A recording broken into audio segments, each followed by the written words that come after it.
This time it's from zero to hero. 5 motorcycling failures that would turn into highly desirable classics today.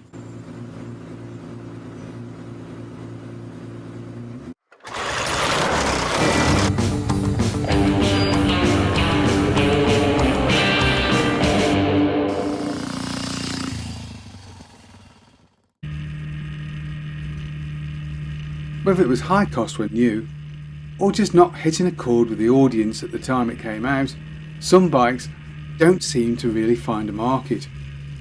But these bikes can later go on to become really desirable classics. So here's 5 examples of bikes that didn't succeed particularly when they first came out, but are now highly desirable classics.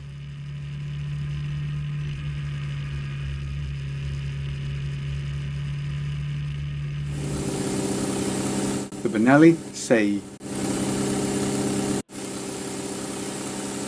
Benelli was established in the north of Italy in a town called Pesaro in 1911 by the Benelli family, but would not produce its first motorcycle until 1919, just 2 years before rivals Moto Guzzi.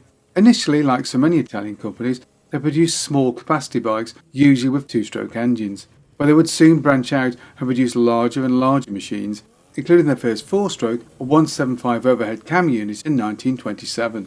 After the Second World War, Giuseppe would leave the company and establish Motorbike in 1952, although the companies would reunify in the mid-60s. Now, while in Grand Prix they had produced 4-cylinder racers, generally it had been single-cylinder bikes only in terms of road production. From 1970, however, the company introduced the Tornado. This was a 650 parallel twin, very much in the British style.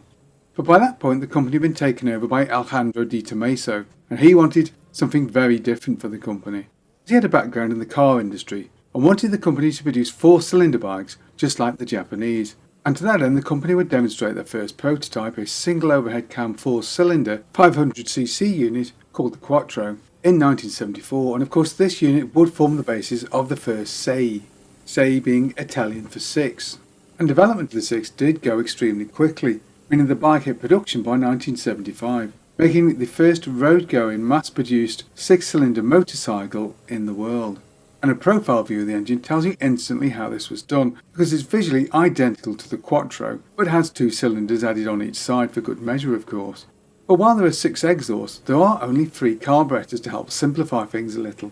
Despite this, the bike does make a claimed 75 horsepower, and was highly praised for its handling, but sales were very poor, with just 3,200 sold. Production ended in 1977 when it was replaced by 900, but again, sales were weak.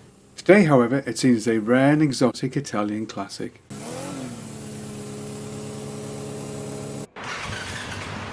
The Honda CBX 1000.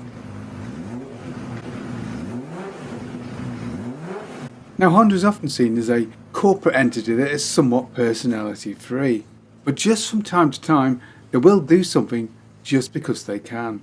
And for me the greatest example of this is their CBX 6-cylinder.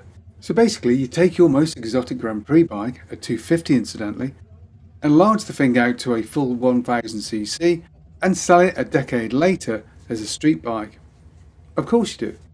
By way of background, Honda had spent an awful lot of time in the early 70s greatly enlarging the motor car side of their business, and had very much taken the eye off the ball when it came to their motorcycles. There were some new models, but the fact is their CB750 single overhead cam unit was looking very long in the tooth compared to the Japanese opposition.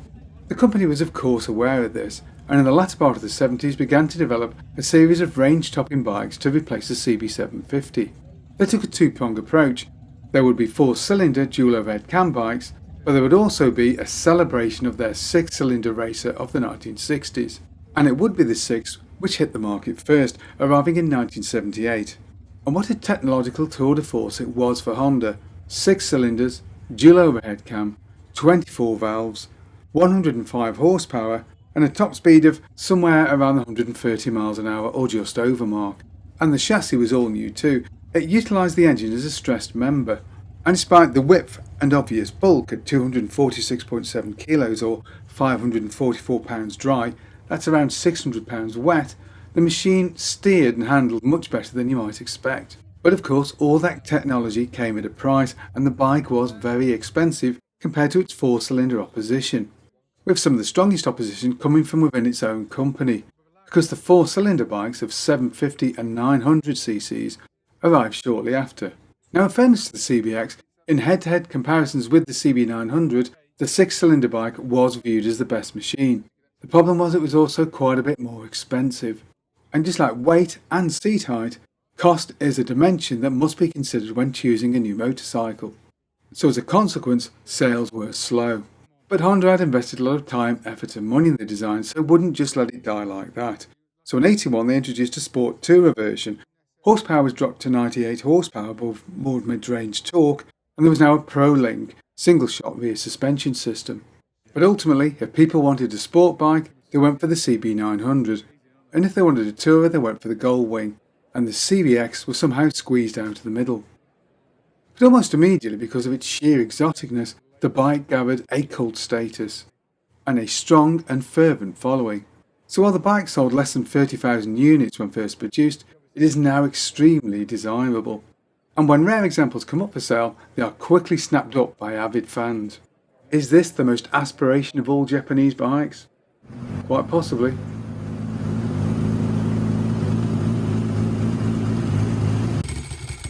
The Ducati Sport Classic range. So this should have been a no-brainer. Take your traditional air-cooled SS range, make a naked version that looks like a classic 70s bike, and make some limited edition versions which are a nod to classic racers of the past, like Paul Smart and Mike Halewood. How could you possibly fail? Well, as we now know, of course, the answer to that question is timing. Because had Ducati released these machines 5 or maybe 10 years later, I think they would have been much more successful. As it was, they first showed the bikes in prototype form in 2003, with the naked version hitting the streets in 2005 and the sporty fared version in 2006. Powering the machine is the fuel-injected 992cc version of Ducati's classic L2 Twin. In this form, she's air-cooled, has 2 valves per cylinder, and has a single overhead cam per bank with desmosonic valve actuation and belt drive to the camshafts. There's over square dimensions with a bore and stroke of 94 by 71.5 and a high compression ratio of 10.5 to 1. Peak power is a claimed 91 horsepower at 8,000 RPM, which once fed through that 6-speed gearbox will allow the bike to get up to around 135 miles an hour or 217 kilometers an hour in fared form. And while there's no doubt that all variants of this machine are really beautiful, sales figures remain stubbornly disappointing, and even a tie-in with the Hollywood movie Tron Legacy wasn't enough to boost those sales figures. As a result, Ducati withdrew the whole range from sale in 2009, after just 3 years in production, which begs the question, should Ducati have carried on and persevered with the design, especially given the subsequent popularity of retro bikes? I guess hindsight's a wonderful thing, isn't it? But what this really means is, if you're in the market for a early 2000s Ducati, and you haven't got much of a budget, these are probably off the agenda for you. Because in recent years, the relative rarity of these machines and the popularity of retros has really pushed the prices of these machines up quite a bit. And with Ducati concentrating its retro arm on the Scrambler, it seems unlikely we're going to see a return to these kind of designs. A great pity, in my opinion.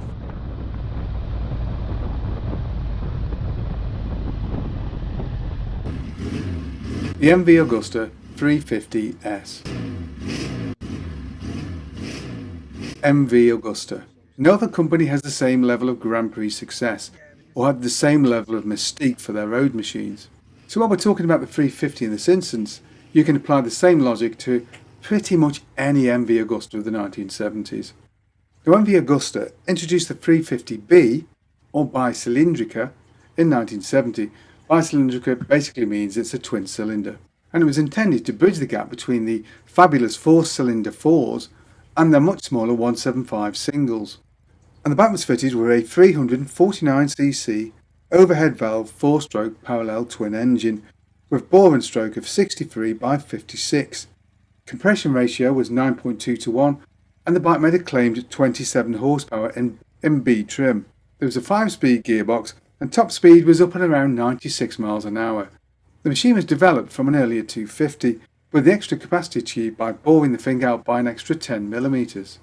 The machine was available in various states of trim, but it was a sports model that was by far the most popular, especially when fitted with the optional full fairing. The original machine ran up until 1974, and in 75 was replaced by the new ipotesi. The ipotesi looks very different with its squared off finning, but is really the same bike underneath. But unfortunately, while the machines looked, sounded and handled fantastically, that overhead valve engine was a fairly crude device. It was vibratory and not especially reliable. And to make matters worse, the bike was very expensive. So unfortunately, like the entire MV Augusta road range of the 1970s, it was a commercial failure, which of course adds up to rarity and desirability today, especially given the association with that glorious Grand Prix history.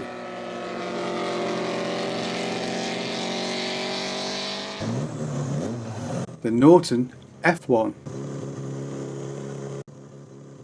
The story of this bike actually begins with BSA and their alcohol rotary program, which first started during the 1960s. But the collapse of BSA Group and subsequent merger with Norton Villiers would mean that the engine would fall into the hands of Norton Group, who saw the Wankel engine as a potential future replacement for the Commando. Fast forward a few years, and now based in Shenton and Staffordshire, the company is producing a small number of air-cooled machines, predominantly for use by the police service. However, in 1988 the company introduced the Commander. This was the first time that the twin rotor had actually made use of water cooling, and this motor would form the basis for Norton's RC588 Superbike racer, a racer which would prove to be highly effective at national level, winning the senior TT at the Isle of Man in 1992. So the bike winning week in, week out on British television screens, the production of a race replica seemed the next obvious step, and thus was born the F1 in 1989. The machine had a twin rotor Wankel engine with a swept volume, it's said, of 588cc, although the capacity of a rotary is always somewhat debatable. Peak power was claimed at 90 horsepower at 9,000 RPM, and the bike had an all-out top speed of around 145 miles an hour. The machine used a race aluminium chassis specifically designed by Spondon Engineering, and the all-out weight was around 423 pounds or 192 kilos, but the handling was pretty much on par with anything else on the road at the time. But unfortunately, sales were somewhat disappointing. People simply didn't trust the rotary engine. It was a little bit too strange for the rather conservative bike buyer. Plus, build quality was only so-so, and there were an awful lot of components that had obviously been lifted straight from Japanese machines. Japanese machines, incidentally, which were much cheaper. And there also inlay part of the problem. The bike was very expensive, but didn't perform any better than a Japanese 604. And the build quality of Japanese horse was pretty much at its zenith at this point, with their sporty 600s offering excellent performance and handling at a very reasonable price. And this, in combination with the shortcomings of the rotary engine, great deal of heat, poor fuel economy, that sort of thing, really didn't help the bike at all. Norton responded by introducing a cheaper version of the bike, but by this point in the early 90s, Triumph were beginning to produce bikes from their Hinckley factory, and people would much rather buy a new Triumph with its proven four-stroke engine than the uncertainty of a rotary. Today, of course, Norton rotaries, with their exceptional smoothness and unique character, have a cult status, and a cult status and rarity add up to desirability. And deep down, who wouldn't fancy ripping one of these things around a track, pretending to be Ron Haslam?